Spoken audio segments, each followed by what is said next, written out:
جس قوم کی بچیاں ناچ گانے کو اپنا شعار اور شوق بنا لیں، ان کی نسل سے اب خالد بن ولید نہیں پیدا ہو سکتے، ناچنے والے ہی پیدا ہوں گے۔ محمد بن قاسم نہیں پیدا ہو سکتے، طارق بن زیاد نہیں پیدا ہو سکتے۔ مجھے صلاح الدین یاد آیا اور میں بہت رویا۔ وہ بھی کسی ماں کا جنا ہی ہوا تھا۔ اس کے زمانے میں کرک، ایک ہمارے پاکستان میں کرک ہے، ایک اردن میں کرک ہے، اونچی پہاڑی پر وہ شہر ہے، بڑا دشوار قلعہ ہے۔ اس پر ایک حکمران تھا عیسائی، اس کا نام تھا ریجنالڈ۔ تو کرک کے قریب سے قافلے گزرتے تھے حج کے، تو اس نے ایک دفعہ حاجیوں کے قافلے پہ حملہ کیا اور کہنے لگا بلاؤ اپنے محمد کو تمہاری مدد کرے، اور سارے حاجیوں کو تعطیق کر دیا۔ اور دوسری دفعہ اس نے بحری بیڑا تیار کیا اور مدینے پر حملہ کرنے کے لیے وہ بندرگاہ تک پہنچا ینبو کی، لیکن موسمی حالات سازگار نہ تھے تو واپس ہو گیا۔ تو حطین کی لڑائی ہوئی ہے فلسطین میں، جس میں سارا یورپ اپنی طاقت کے ساتھ میدان میں اترا تھا، اور اذا تنہا صلاح الدین ایوبی رحمت اللہ علیہ اکیلا اس لشکر سے ٹکرایا تھا، اور انہیں اس میں ساری رومن امپائر کو شکست ہوئی تھی، تو بڑے بڑے بادشاہ اس میں گرفتار ہوئے، تو اس میں ریجنالڈ بھی گرفتار ہو کے آیا۔ تو کوئی 12 بادشاہ تھے ریاستوں کے جو سامنے اس کے پیش کیے گئے، تو پیاس کی شدت سے سب کا برا حال تھا، تو صلاح الدین نے سب کو پانی پیش کیا، ریجنالڈ کو نہیں پیش کیا۔ تو یروشلم کا جو بادشاہ تھا ہمفرے، اس نے اپنا پانی بچا کے اس کو دیا۔ تو صلاح الدین نے کہا یہ پانی تو دے رہا ہے، میں نہیں دے رہا ہوں۔ اسلام میں یہ ہے جب کسی کو پانی پلا دو تو اس پہ تم ہاتھ نہیں اٹھا سکتے، یہ امن کی نشانی ہے۔ تو صلاح الدین نے فوراً اسے کہا یہ پانی تو نے دیا، میں نے نہیں دیا۔ تو پھر انہوں نے ریجنالڈ کو اسلام کی دعوت دی کہ تو مسلمان ہو جا، میں تجھے دعوت دیتا ہوں۔ اس نے انکار کر دیا، کہا میں نہیں ہوتا۔ تو انہوں نے کہا میں نے تیرے قتل کی 2 دفعہ قسم کھائی تھی، ایک جب تو مدینے پہ حملہ آور ہوا تھا تو میں نے قسم کھائی تھی میں تجھے اپنے ہاتھوں سے قتل کروں گا، اور دوسری دفعہ جب تم نے حاجیوں پہ حملہ کر کے کہا تھا بلاؤ محمد کو، تو میں نے قسم کھائی تھی کہ مجھے اللہ نے موقع دیا تو میں اپنے ہاتھ سے تیری گردن اڑاؤں گا۔ آج محمد کا ادنا غلام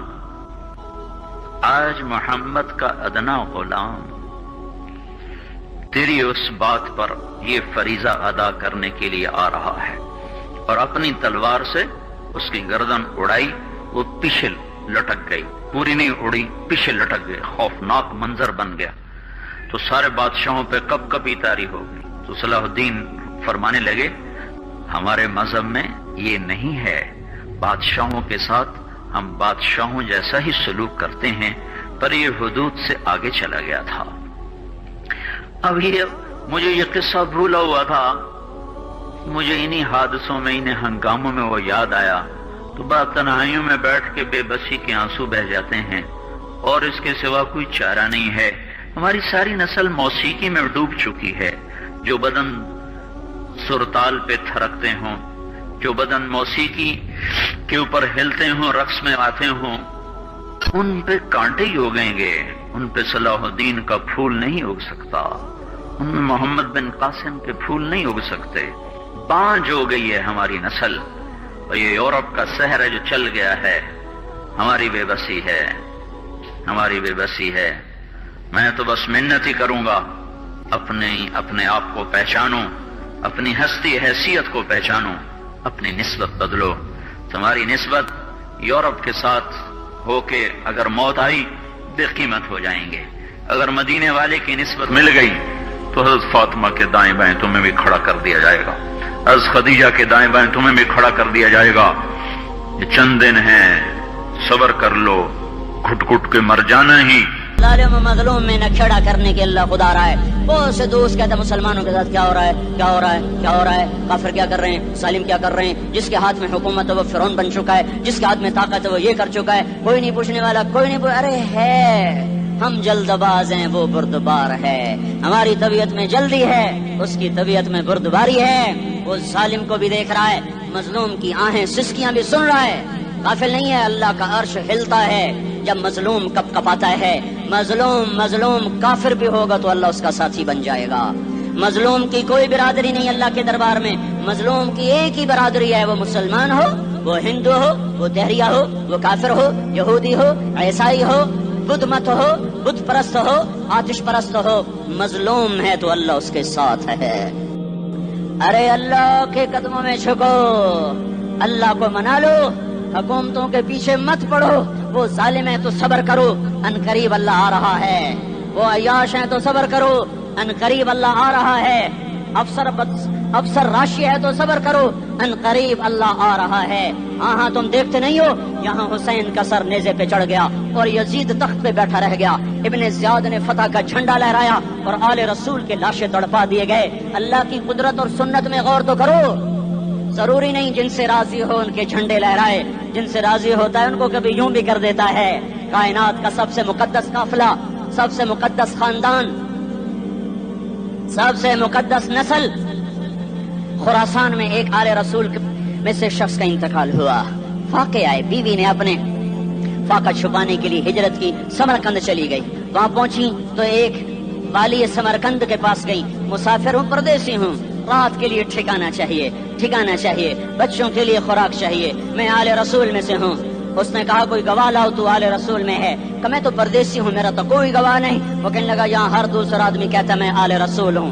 وہ پریشان ہوئی. کسی نے کہا وہ جو پارسی ہے نا، آتش پرست، بڑا سخی ہے، اس کے پاس چلی جا. اس کو جا کر بتایا میں آل رسول میں سے ہوں اور میں پردیسی ہوں، مجھے 1-2 رات کا ٹھکانہ چاہیے جب تک کہ میں اپنا کوئی روزگار نہ بنا لوں. اس نے اس کو گھر میں ٹھکانہ دیا.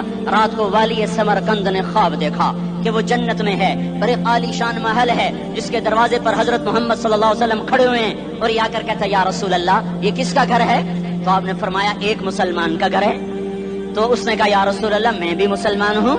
تو آپ نے فرمایا اپنے اسلام پر گواہ پیش کرو، اپنے اسلام پر گواہ پیش کرو. تو ایسے کانپ گیا. پھر آپ نے فرمایا میری بیٹی آئی تو تو نے کہا گواہ پیش کر، تو تو بھی اپنے اسلام پر آج گواہ پیش کر. آل رسول سے تجھ سے وہ ضرورت کے وقت آئی اور تو نے گواہ مانگے.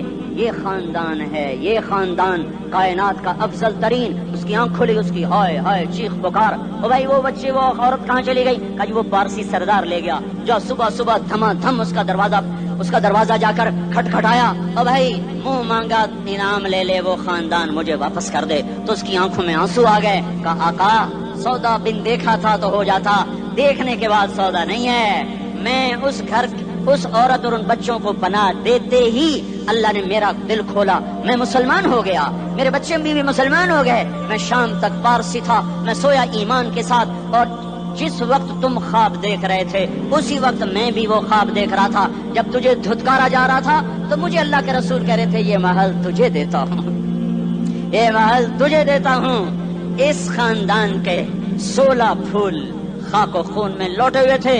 2 سال کے بچے عبداللہ، ہائے ہائے ہائے، اور 2 سال کا بچہ تو دشمن کا بھی پیارا لگتا ہے. یہ تو آل رسول تھے. عبداللہ 2 سال کا، ان خبیثوں نے اس کا سر بھی کاٹ کے نیزے پہ لٹکا دیا. اور جب حضرت زینب نے پیچھے مڑ کے دیکھا، اوئے ہوئے سر کٹے ہوئے، دھڑ پڑے ہوئے، دفن بھی نہیں کیا، تو ان کی زبان سے نکلا یا محمد یا محمد صلی علیک الالہ وملک السماء هذا حسین بالعراء مزمل بالدماء مقطع الاعضاء بناتك صبايا وذريتك مقتلة تصفي عليها الصبا. یا رسول اللہ، یا محمد، او ہمارے نانا، آ جا، تجھ پر اللہ کا درود و سلام ہو، فرشتوں کا سلام ہو.